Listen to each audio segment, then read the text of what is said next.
Hello student, carbonyl चल रहा है आपका। देखिए, कार्बोनिल में आपका है हेलोफॉर्म अभिक्रिया। आपको बताया गया था अल्कोहल भी देते हैं अभिक्रिया, लेकिन सभी नहीं देते हैं। जिनके पास CH3COH बॉन्ड होता है वही देते हैं। और कार्बोनिल में भी सभी कार्बोनिल हेलोफॉर्म अभिक्रिया नहीं देते हैं। जिनके पास CH3C डबल बॉन्ड O यानी ये समूह जिसके पास होगा वही कार्बोनिल ये अभिक्रिया देंगे।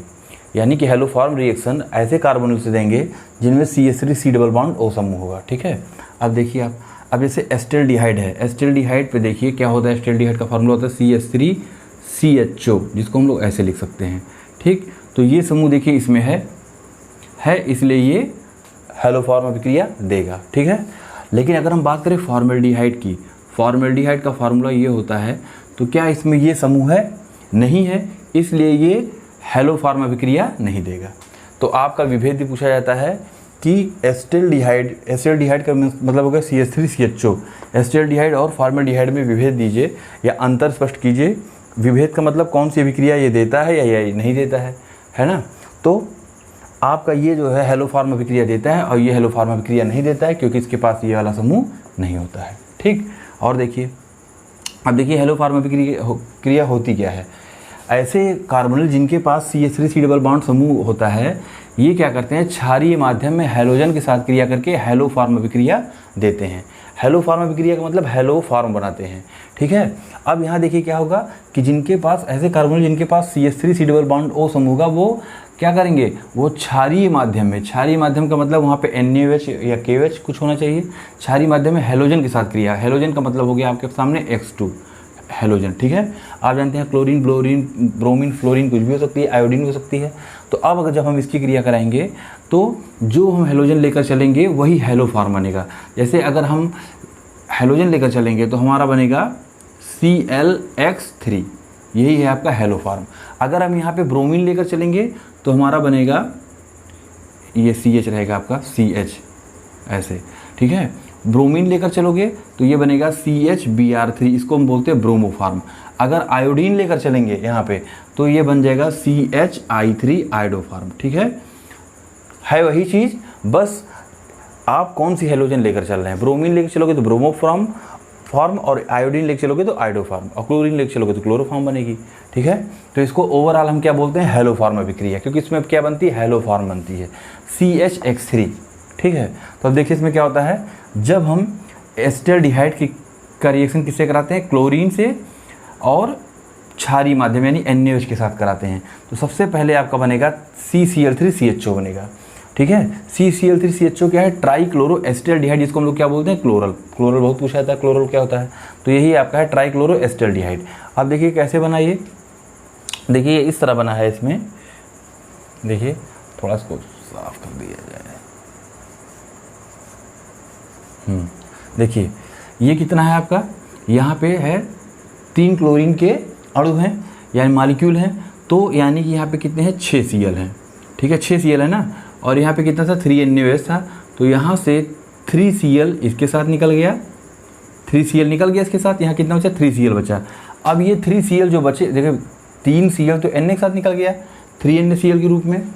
अब ये जो बचा 3 Cl है क्या करेगा, 3 हाइड्रोजन को यहाँ से हटाकर यहाँ पे आ जाएगा, है ना, यानी कि 3 हाइड्रोजन को विस्थापित कर देगा या डिस्प्लेस कर देगा, इसके स्थान पे आ जाएगा। तब ये बन जाएगा CCl3CHO, और ये बनेगा तुम्हारे, देखो कितने हाइड्रोजन हैं यहाँ पे, 3 हाइड्रोजन यहाँ और 3 हाइड्रोजन यहाँ और 3 ऑक्सीजन, यानी 3 दूनी 6 हाइड्रोजन और 3 ऑक्सीजन, 3 H2O के मॉलिक्यूल निकल गए।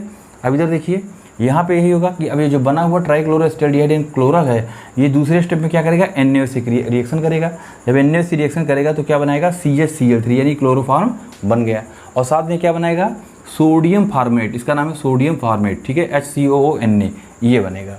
ठीक है, तो आप लोग देख लिए कैसे क्लोरोफॉर्म बन गया।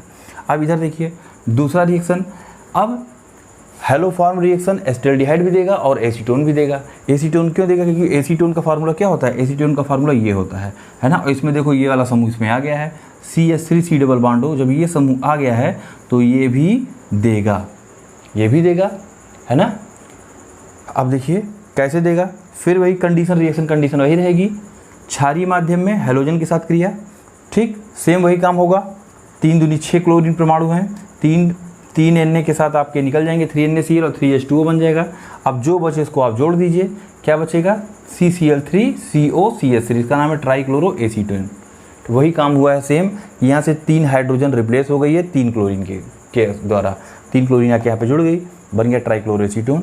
अब देखिए, अब ये जो बनी हुई ट्राइक्लोरो एसीटोन है, जैसे यहाँ पे आप देखे थे बनी हुई ट्राइक्लोरो एसिटाल्डिहाइड Na से रिएक्शन करके क्लोरोफॉर्म बनाती थी, सेम उसी तरीके से बनी हुई ट्राइक्लोरो एसीटेन Na से रिएक्शन करके क्या बनाएगी CaCl3 यानी क्लोरोफॉर्म बन गया।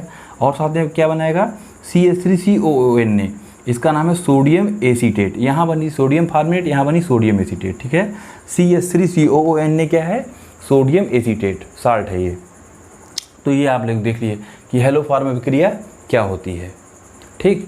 अगला देखिए, एल्डिहाइड और कीटोन में भिन्नता, डिफरेंस, क्या डिफरेंस है एल्डिहाइड और कीटोन में, बहुत पूछा जाता है आपसे। देखिए, सबसे पहले शीफ अभिकर्मक, शीफ अभिकर्मक के साथ एल्डिहाइड क्या करता है, एल्डिहाइड शीफ अभिकर्मक के साथ रिएक्शन करके लाल रंग देता है और कीटोन नहीं देते हैं। यानी शीफ अभिकर्मक के साथ एल्डिहाइड रिएक्शन करके क्या करता है, रेड कलर देता है और कीटोन नहीं देते हैं, ये पहला डिफरेंस हो गया। दूसरा, ऑक्सीकरण, ठीक है। एल्डिहाइड सरलता यानी आसानी से ऑक्सीकृत हो जाते हैं। एल्डिहाइड का फार्मूला क्या होता है, एल्डिहाइड का होता है RCOH, ये होते हैं एल्डिहाइड, ठीक है। ये क्या होते हैं, ये रिड्यूस्ड हो जाते हैं, ये इजीली रिड्यूस हो जाते हैं। अब किस में हो जाते हैं, RCH2, एक मिनट, ये रिड्यूस नहीं होते हैं, ये इजीली ऑक्सीडाइज हो जाते हैं, है ना। ये इजीली क्या होते हैं, ऑक्सीडाइज हो जाते हैं। कैसे ऑक्सीडाइज होंगे, ऑक्सीडाइज हो जाएंगे, और ऑक्सीडाइज किस में हो जाएंगे, RCO और OH, यानी ये एसिड में ऑक्सीडाइज होंगे, है ना। ये इजीली ऑक्सीडाइज हो जाते हैं किस में, एसिड में। तो अगर ये ऑक्सीडाइज हो रहा है, इसका मतलब ये क्या होगा, अगर ये ऑक्सीकृत हो रहा है तो ये क्या होगा, रिड्यूसिंग एजेंट होगा, दूसरे को क्या करेगा, रिड्यूस कर देगा, अपचयित कर देगा। भाई ये खुद क्या हो रहा है, ऑक्सीकृत हो रहा है, इसका ऑक्सीकरण हो रहा है। तो जब ये खुद ऑक्सीकृत हो रहा है तो दूसरे को क्या करेगा, दूसरे का अपचयन यानी कि उसका रिडक्शन कर देगा। और जो खुद ऑक्सीकृत होते हैं दूसरे का रिडक्शन करते हैं उन्हें हम क्या बोलते हैं, रिड्यूसिंग एजेंट, यानी ये क्या होते हैं, एल्डिहाइड रिड्यूसिंग एजेंट होते हैं, ठीक है, रिड्यूसिंग एजेंट। अब देखो इसी तरीके से ऑक्सीकरण क्या करेगा, देखिए एल्डिहाइड सरलता से क्या होता है, ऑक्सीकृत हो जाता है, इजीली ऑक्सीडाइज हो जाता है, अतः ये क्या होते हैं, अतः ये प्रबल अपचायक होते हैं, स्ट्रॉन्ग रिड्यूसिंग एजेंट होते हैं, ठीक है, दूसरे को रिड्यूस कर देते हैं। अब देखिए उसका एक एग्जाम्पल, पहला फेलिंग विलयन से क्रिया, बहुत कुछ आता है। फेलिंग सोल्यूशन क्या होता है, जब एसिटाल्डिहाइड फेलिंग विलयन से रिएक्शन करता है। तो देखिए फेलिंग विलयन में जो रिएक्शन करता है उसका नाम है कॉपर ऑक्साइड, CuO। तो जब ये CuO रिएक्शन करता है इसके साथ एसिटाल्डिहाइड के साथ, तो एसिटाल्डिहाइड क्या होता है, एसिटाल्डिहाइड ऑक्सीकृत हो जाता है, ऑक्सीडाइज हो जाता है किसमें, एसिटिक एसिड में। देखिए यहाँ पे भी हमने दिखाया है ना, एसिटिक एसिड में क्या होगा, ऑक्सीडाइज हो जाएगा और ये क्या होगा, रिड्यूस हो जाएगा, है ना। रिडक्शन क्या होता है, रिडक्शन होता है ऑक्सीजन का निकलना, ठीक। तो अब यहाँ पे देखिए क्या होगा, यहाँ पे आपका बनेगा Cu2O, क्या बन गया, ये आपका बन गया क्यूप्रस ऑक्साइड में क्या हो गया, अपचयित हो गया, लाल अवक्षेप आपका आप मिल गया, ठीक, ये चीज़ हो गई। यानी कि यहाँ पे एल्डिहाइड जो है आपका है, एल्डिहाइड क्या हो रहा है, ऑक्सीकृत हो रहा है एसिटिक एसिड में, और जो आपका ये फेलिंग विलयन है यानी कॉपर ऑक्साइड है, ये क्या हो रहा है, ये क्यूप्रस ऑक्साइड में अपचयित हो जा रहा है, लाल अवक्षेप दे रहा है। अब देखिए इसी तरीके से अगर एक टॉलन अभिकर्मक से रिएक्शन करे, टॉलन रिएजेंट यानी Ag2O से रिएक्शन करे, तो क्या होगा, सेम फिर वही काम होगा।